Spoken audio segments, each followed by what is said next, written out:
Keith, obviously there are a lot of properties in the market listed as is. Yes. Can you explain what those are and what advice would you give to those people who are buying as is properties?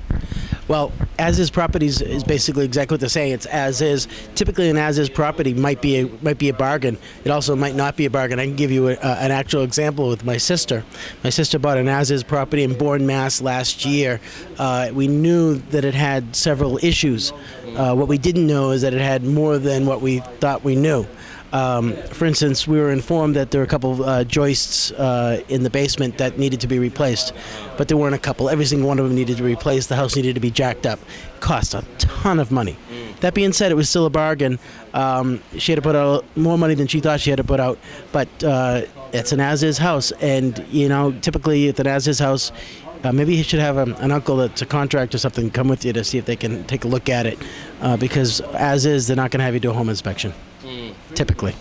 I see. And again, that means they're not going to have a price adjustment either. So, for instance, if they allow you to do a home inspection, they're not going to fix it, and they're not going to have a price reduction because there's something wrong. So are you saying there's really no negotiations when it comes to as-is properties?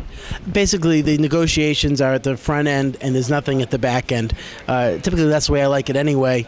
Make the negotiations, have the home inspection, know what's going wrong with the house, but don't readjust the price unless you're working with me as a buyer. But typically, after the home inspection with an as-is property, it's very rare that there's going to be another price adjustment.